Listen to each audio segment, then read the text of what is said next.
Namaskar. I salute that divinity within you with all the good thoughts, charms of my mind, and love of my heart. So let's start this presentation. And the title today is the Tantra of Shiva.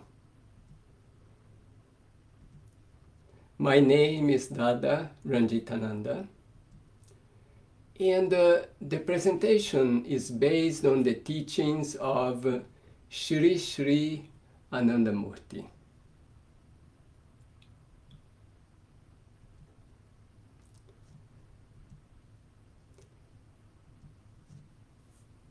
When I go to India, I see in many places the image of Shiva, and many people talk about Shiva. But I realized that most people think of Shiva as a god, as a figure, let's say, with 6 arms and not really as and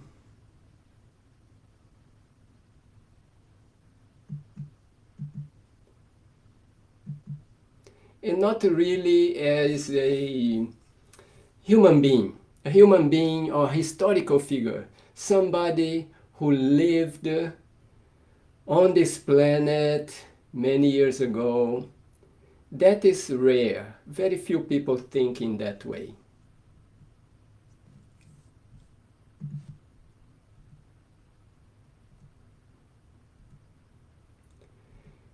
If we check on Wikipedia, it's also saying more Shiva as a god.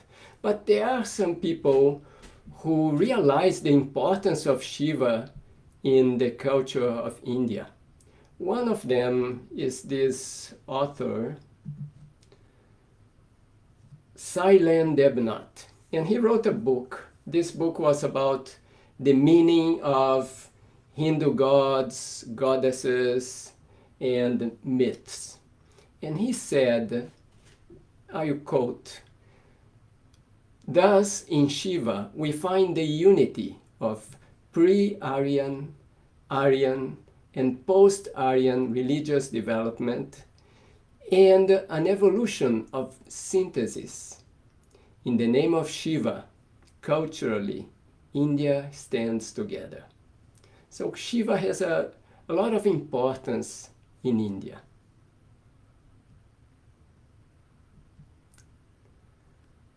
In this presentation, I'm going to talk more about the Shiva, the human being, the very special personality that was born into this world 7,000 years ago in India. And I'm going to base my presentation on a book that was written by my teacher, and it's called Namaha Shivaya Shantaya.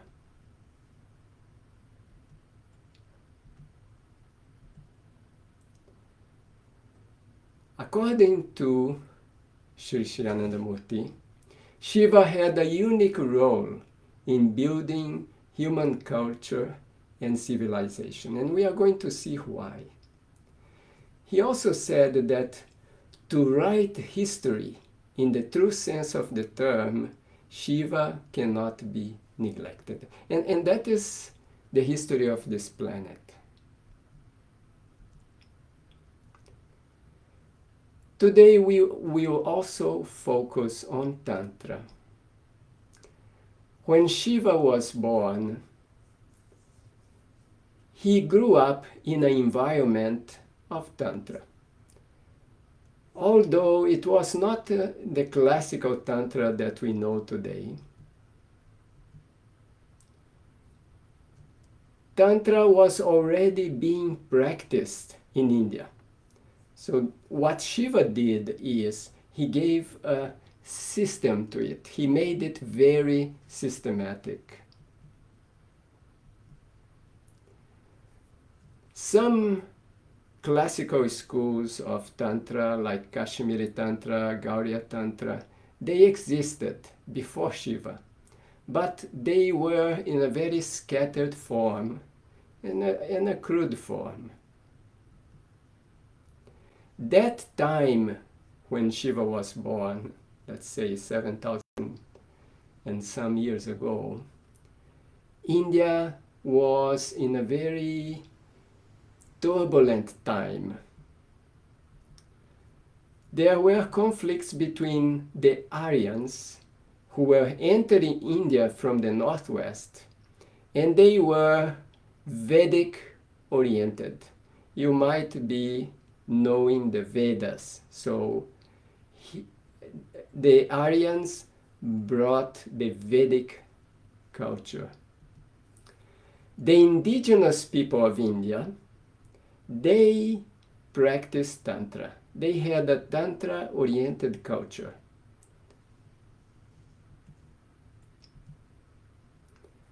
The word Shiva has three meanings. One is welfare, a promoter of welfare. Another one is cognition, consciousness. So cognition,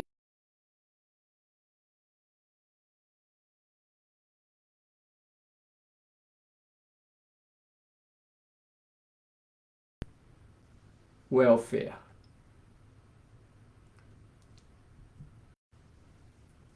One whose vow of existence is to promote the welfare of all living beings.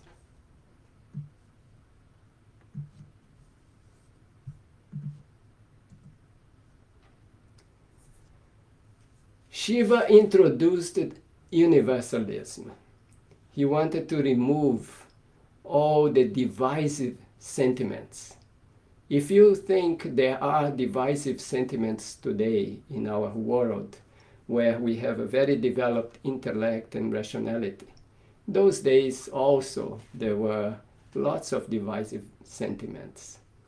And he advised all to belong to one gotra. So what is a gotra? People used to live in hills. Each hill had a head, or the rishi, means the leader or the wise person of that hill.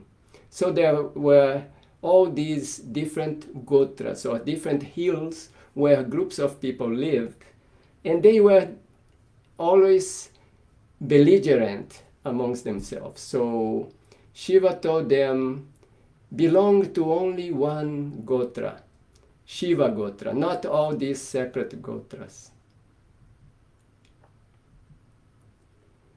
And he also did some actions in his life to help bring people together. And one was he had 3 wives. The first wife, Parvati, was an Aryan, white skin. The second one was Kali, dark skin, non-Aryan, local.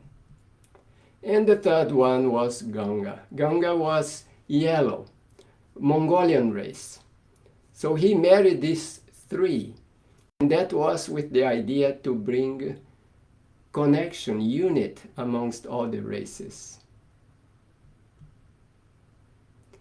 Now let me talk a little bit about contributions of Shiva to the society that we don't think about, and most of us don't know it. One was music. He invented the Sura Saptaka, or the musical notes, the Oriental octave. And how did he invent it? He observed the sounds of certain animals, birds and animals, and they noticed it maintained a harmonious adjustment with the undulations of sound waves within the universe. And based on the sounds of 7 creatures, he evolved the 7 musical notes, which are, the peacock is Saraja, so that's Sa. The ox is Rishabha, so that's Ra. Goat, Gandhara, Ga. Deer is Madhyama, the Ma. Kuko is Panchama, Pa. And the donkey, Doivata. And the elephant, Nishada. So that became Saragama Padani. So those were the musical notes. So he took the initials of all these and created the scale. Another thing Shiva gave, mudra, science of mudra. What's a mudra? A mudra is a movement. So by observing the different creatures and the position or the movements that those creatures do, and adding rhythm to it, he invented mudras or movements that can affect the glands. You know, different creatures have some glands that are more active. So to activate those glands, the movements of that creature, and it will stimulate those glands. Shiva invented a more subtle form of dance, song, and instrumental music, and he combined the three. He also taught people music. Then, what about marriage system? There was no system of marriage. So people, in general, they knew who the mothers are, but not always who the fathers are. So by creating the system of marriage, which is continuing until today, and where the bride and the groom equally share full responsibility for their marriage and their offspring, that created a big change in the society. Another thing, he gave the concept of Dharma. Now, what is Dharma? It's also a Sanskrit word. Dharma means the main characteristic of a being, for example, human beings. Let's see what was the concept of Dharma for the human beings. Shiva proposed that what human beings really wanted was not only happiness, but absolute peace. We want peace. We want to be peaceful. We want to have a quiet mind. And that was one of his greatest contributions to humanity. This concept that what we are really searching for in our life is this absolute peace. So now, how to get absolute peace?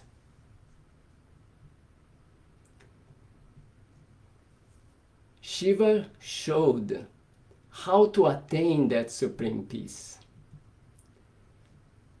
with direct spiritual realization. What does it mean? It means you experience that peace within you through practice. By practicing, you remove the conflicts from your mind, and in the end, you remain with this absolute peace.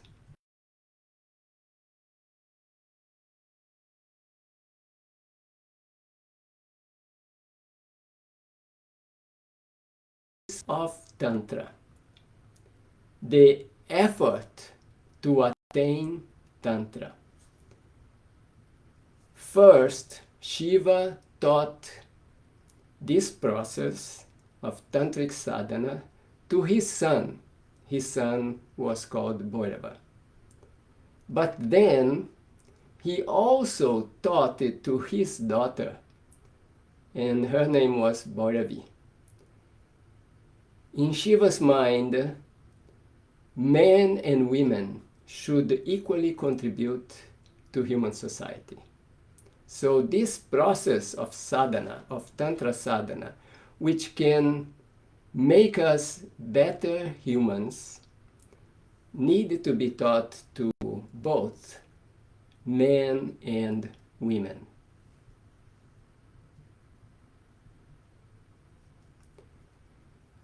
An idea of Tantra is that women and men share equivalent rights and responsibilities.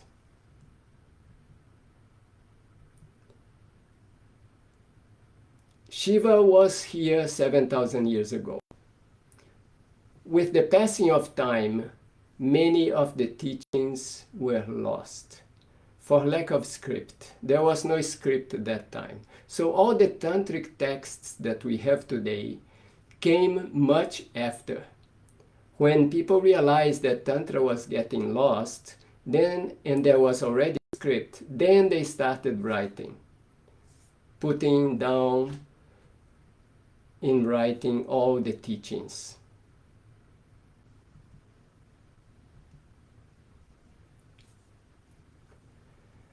The practice of Tantra, as taught by Shiva, inspired the people to move towards supreme truth, to move towards supreme peace. At the same time, there was a balance.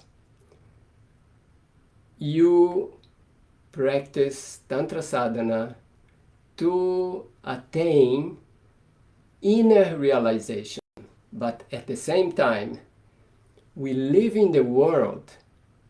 We cannot neglect the world.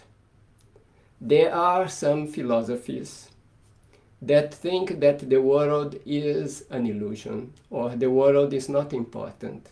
But for Shiva, Tantra Sadhana, inner realization, that's important.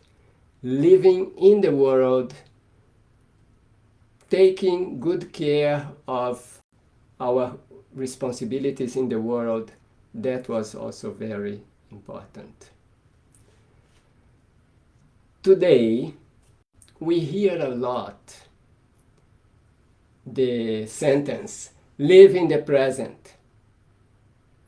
That was already given by Shiva. We may think that it came from other teachers much later, but that was already coming from Shiva.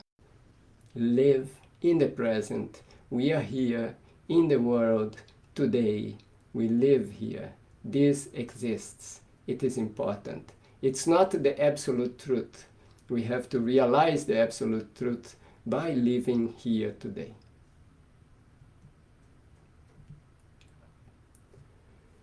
We can see that Shiva didn't neglect anybody. Women, low caste, everyone was important.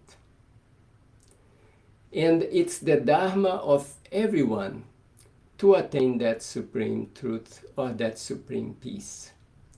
Every being. He didn't encourage any external ritualism.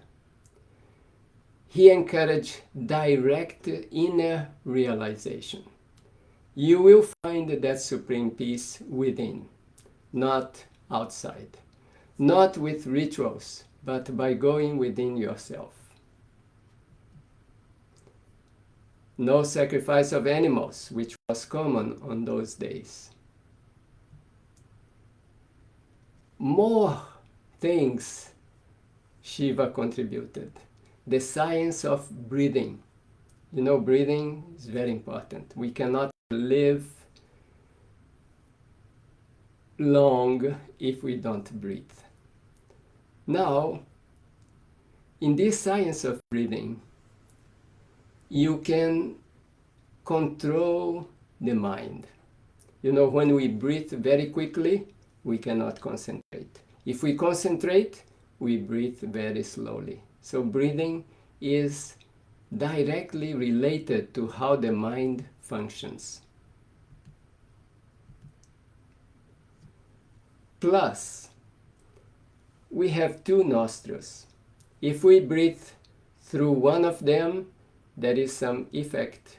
If we breathe through the other one, there is some effect. And we will notice that our breathing changes from one nostril to the other during the day, in different times of the day. And according to where or the air is passing or through which nostril, there will be a different effect on the mind.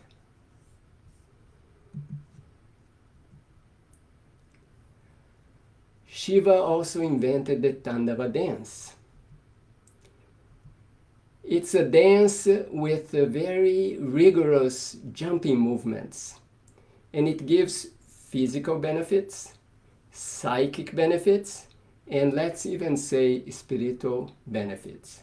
And that's a famous image that we see when we hear about Shiva. We always see this image, Shiva dancing, Shiva Nataraj.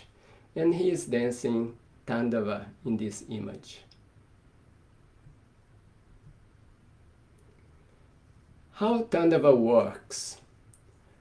When the person is dancing Tandava and jumping, when the person is off the ground, in the air, gets some benefits. When the person touches the ground, assimilates the benefits in the body. Tandava is a dance for men. It is not very beneficial to women. It has a special effect on the body and it enhances the male characteristics. So that this particular dance is for men. But there are other dances. And these other dances Shiva invented with his wife. Many other dances which have lots of benefits can be for men and for women. Shiva also developed medicine. There was medicine, but it was not well developed. He gave a system of medicine, much more advanced than whatever existed on those days. And the main thing is the Tantra.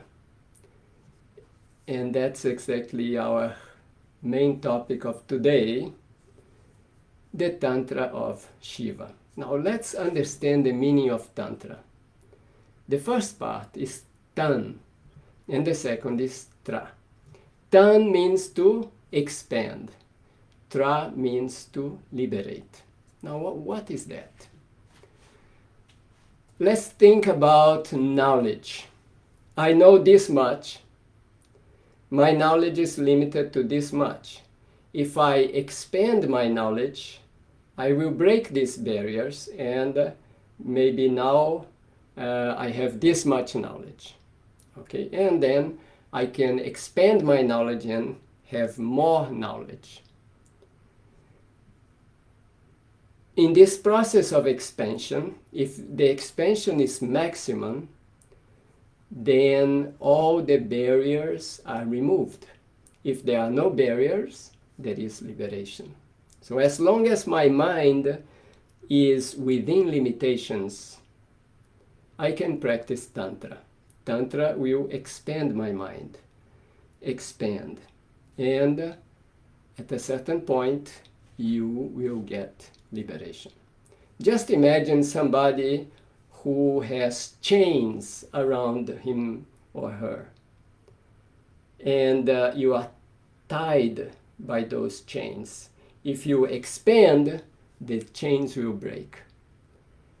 You don't need to make an effort to break the chain, but just by expansion, they break. So that's the idea of Tantra.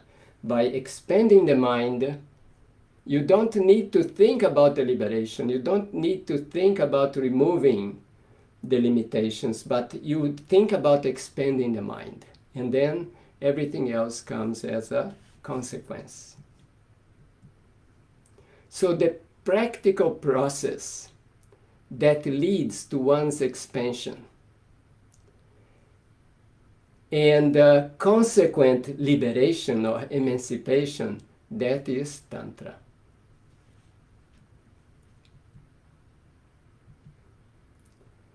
There is another meaning of Tantra. Sounds, ta is a sound. There are different sounds. For example, the Sanskrit language has many sounds. Sounds are the letters. So ta is one sound.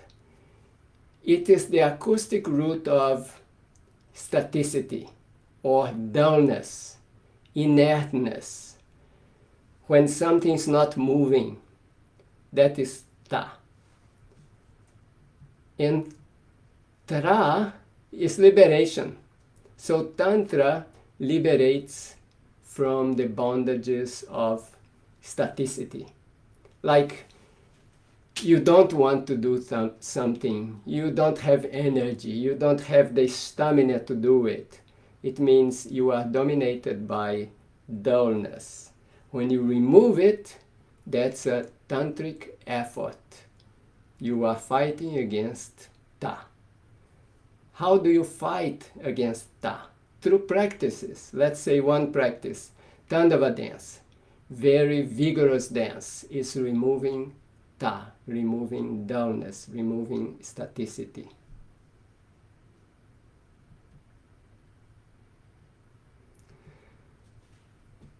Just a note to those who are listening, you can make comments or ask questions in the comments section there, and I follow the comments and I could reply to your queries and questions as we go along. We also have a chance to ask questions by the end of the presentation.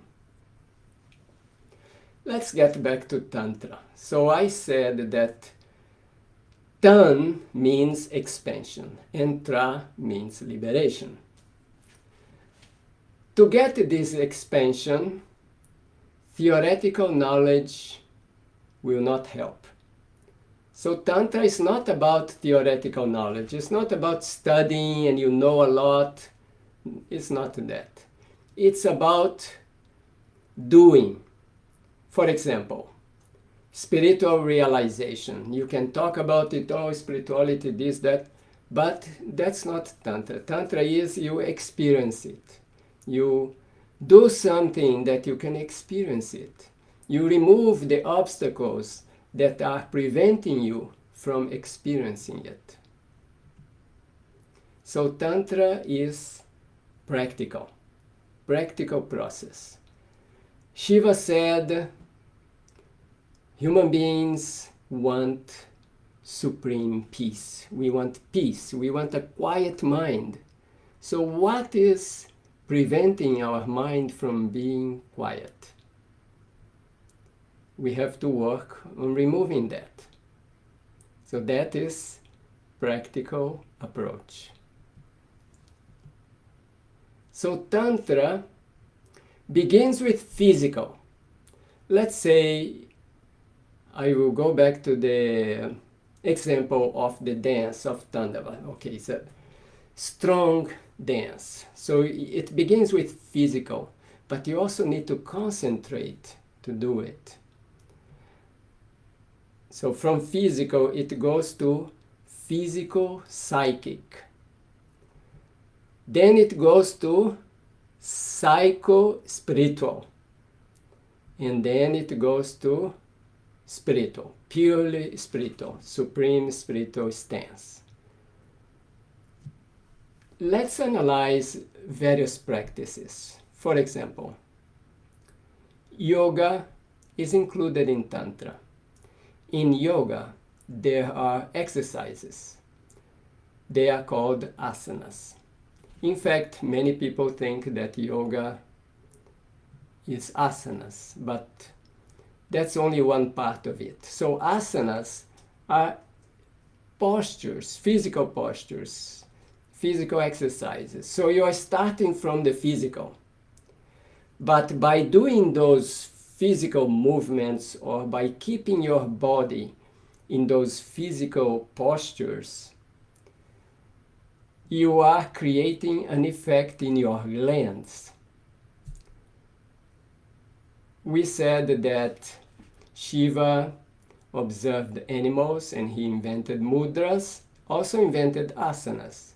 So now, by doing a mudra or by doing an asana, which is physical, you will be having an effect in the glandular system, which produces hormones, which has an effect in the mind. So now you are working on physical, also physical, psychic. When you have a mind that is helped by the body to be more peaceful, then you can work more in the psychic level. Let's say you can meditate. So now you start using your psychic level, but you are meditating. So you are taking your psychic into the spiritual world. So it's a very systematic process that transforms physical into psychic or mental. So physical, mental, spiritual. And that is Tantra.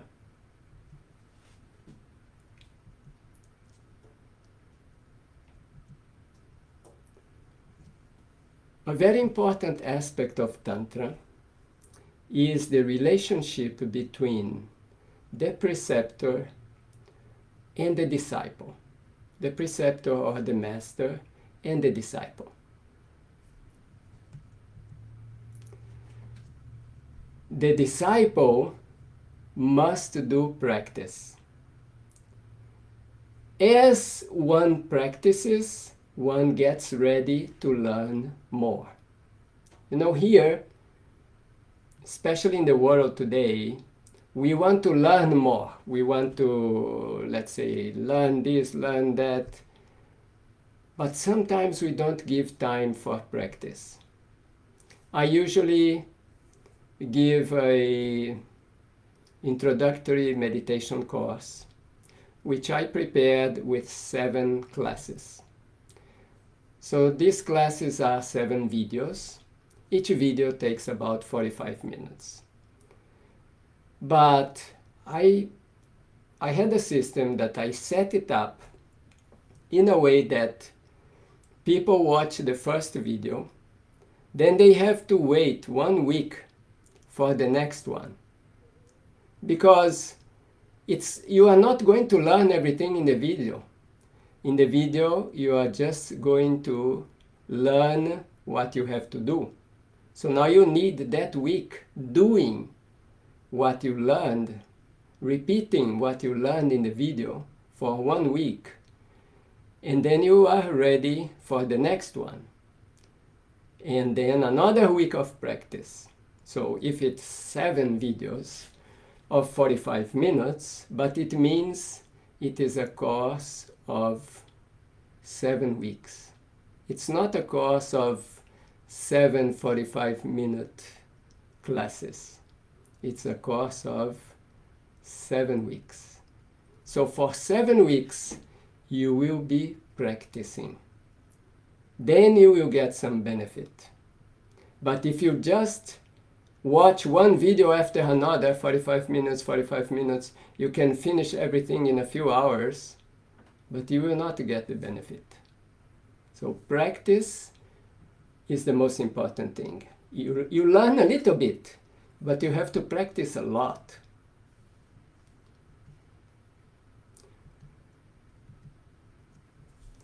To have success in this path of Tantra, we have to find the proper preceptor, the proper teacher, combined with the proper disciple. Then we get a good result. Today, if we listen about Tantra, we go on YouTube, we search Tantra, we will get a complete wrong interpretation of Tantra. This is one problem with Tantra, because many of the texts of Tantra were given in a symbolic way. So there is a lot of room for misinterpretation. And I'm going to talk a little bit also here about the Tantra of Shiva and how it has been misinterpreted.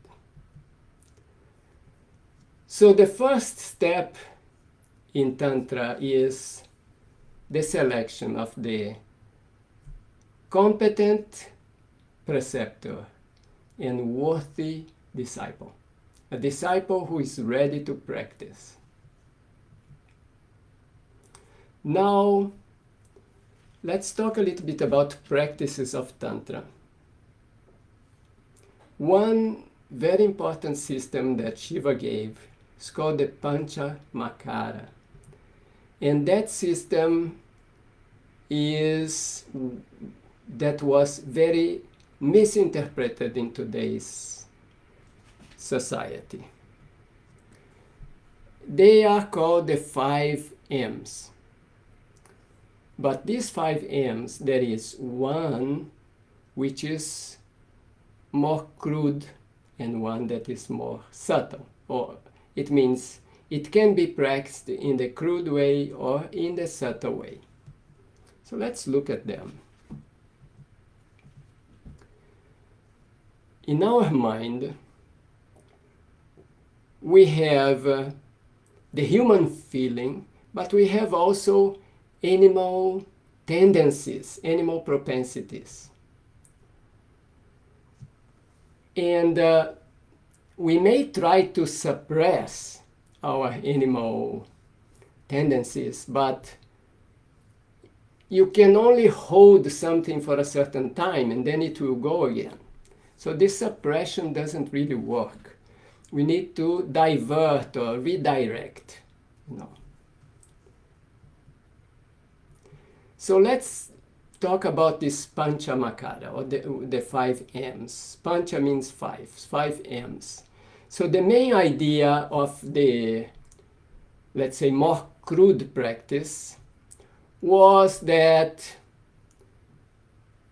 even if you are attracted by mundane, crude enjoyments, still you can practice. Means you make an effort to control it. You put limits on yourself. Okay, suppose you are addicted to something. Very difficult to leave it immediately.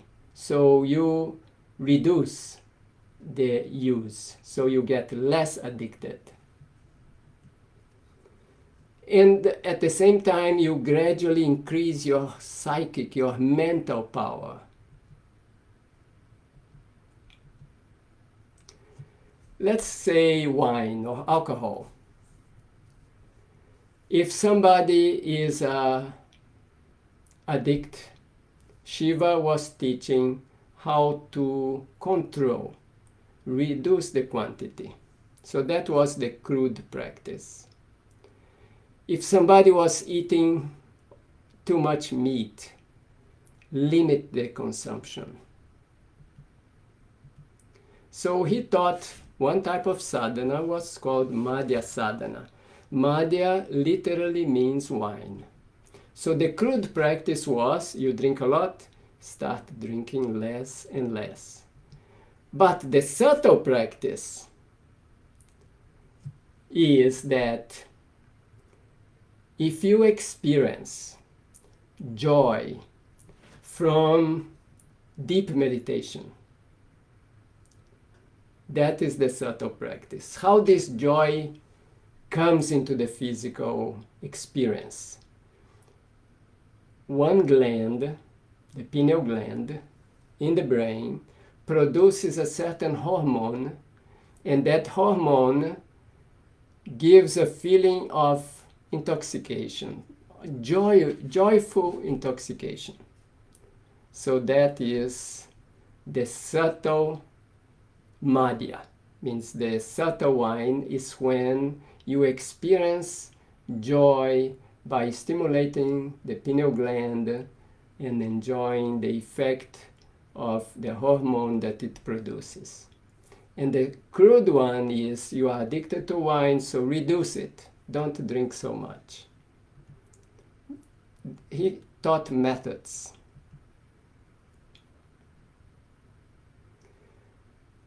Usually, we don't experience this effect of that hormone from the pineal gland because we are busy with thoughts of material thoughts. So we cannot experience the joy because that hormone gets consumed. Another M, so that was the first M, Madya. Second M was Mansa. So people thought that Mansa means meat. So now what's the interpretation? You eat meat.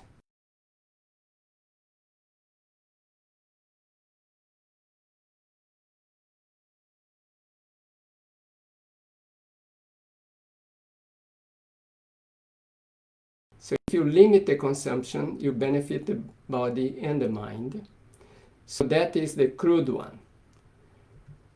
And the subtle means control over speech, over what you say. So where does it come from? Ma means tongue. So through the tongue, you say words. So there is this saying, you can eat your words, means you control your words. So that is the Matsya Sa'dhana. So you control your expressions. So instead of bringing everything out, you send your expressions within. And that is like giving yourself, surrender yourself to your inner being, to the supreme within you. So that is second M, Mansa. Third M, Matsya. Matsya literally means fish. So the people think, eat fish in a certain way. No, limit the use of fish, because also fish is not so beneficial to the mind. And what is the subtle one? The subtle practice of Matsya is the control over the breathing. You know, the breathing moves in left nostril and right nostril. Okay? And it helps the movement of an energy within the spine. And these two nostrils are connected to certain nerves. And these nerves have this shape. And when you put one on the other, it gives a similar shape to a fish. So if you control the fish, means control the breathing, you get a mental benefit.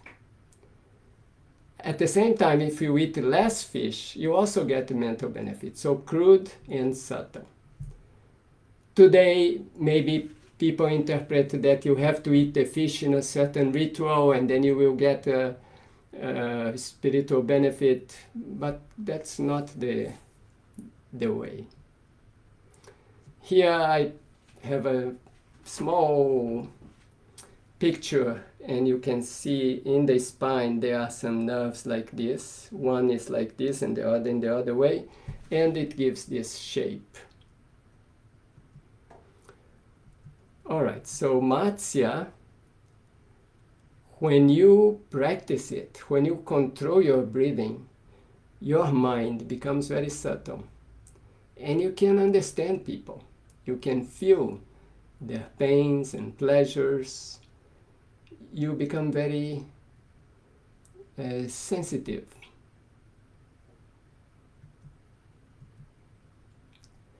Another M, Mudra. This Mudra Sadhana or Mudra practice, the crude is you control the intake of food. So it involves a certain type of food. So now what's the misinterpretation is that you eat a certain food in a certain way and you get mental benefit. But no, you control the intake of that food. And the subtle is you get rid of bad company. You know, that's a practice, to seek good company and to get rid of bad company. You can practice that. You know, if you have somebody who is giving you bad influence in your life, get free from that. That is Mudra Sadhana. And then the last M, the fifth, which may be the most controversial, the Maethuna. It means sex or union. So what did the people think? They thought, oh, okay, we do sex in a certain way and we will be doing Tantra. No, that's not it. The crude one is to have a little bit self-restraint, because we have a certain type of energy in our body. We can direct it towards mental and spiritual development, but it also goes into procreation. It's the same energy. It's okay if you, let's say, if you are going to have a few children, it's fine. If you have sexual relations for a certain, let's say in a certain number, it's fine. But if you have too much, you are using too much energy. And that's not coming to the mind, and you are not developing yourself.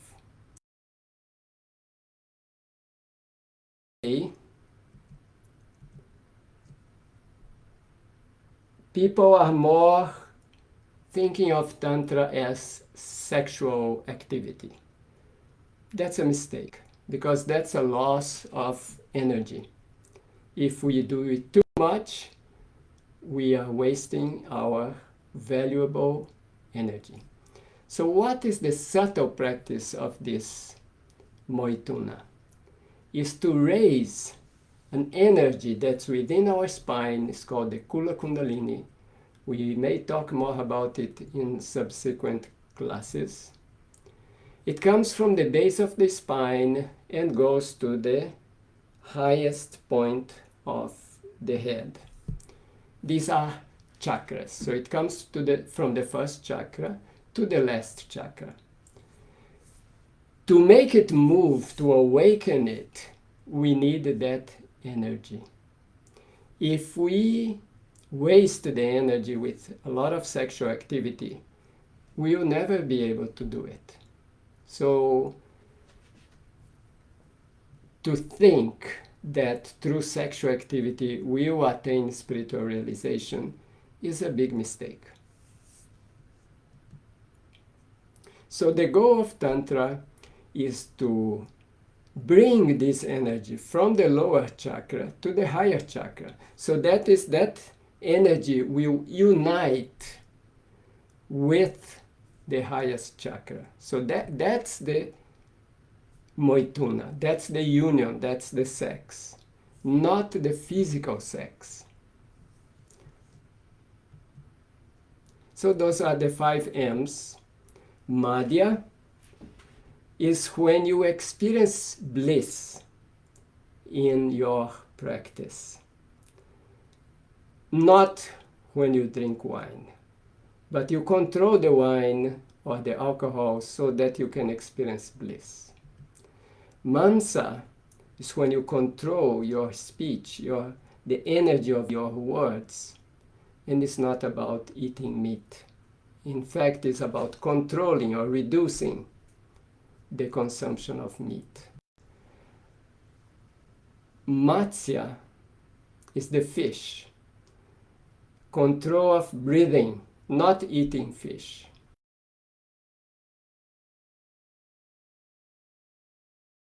When you get rid, you shun bad company and not using certain food in a certain ritual. And Maethuna is self-restraint or elevating the Kula Kundalini and not engaging in extreme or in extra sexual activity. So the spiritual practice or the Tantra Sa'dhana, the spiritual practice based on Tantra, what does it do? It elevates the Kundalini from the base of the spine to the highest chakra. And when the Kundalini unites there, that's the Maethuna.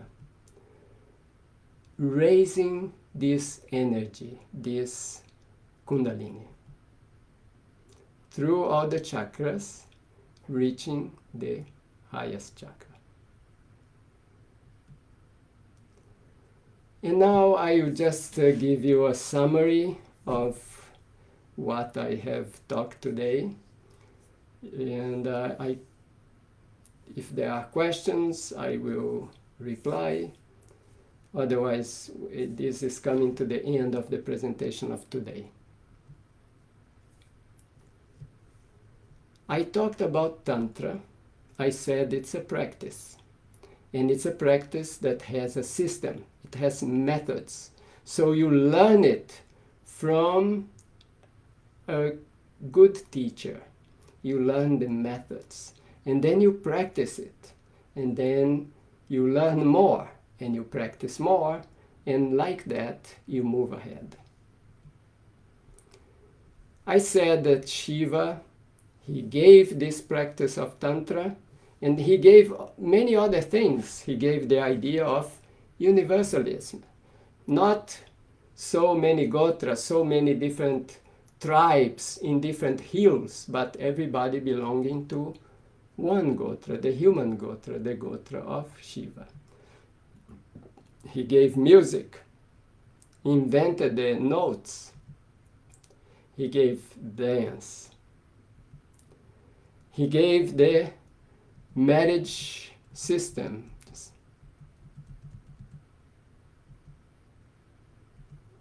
See here. Marriage system. He gave the idea of Dharma. He said that men and women should share equally duties and responsibilities for a good development of society. He told, live in the present. He gave the science of breathing, different nostrils, different effect in the mind. Pranayama, control of breathing. He gave medicine.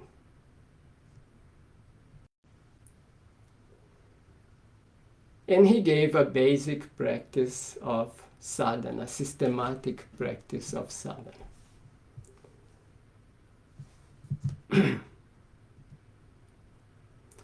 He gave mantras. The mantra awakens that kundalini, that energy within us. By constantly using the mantra, one raises the kundalini.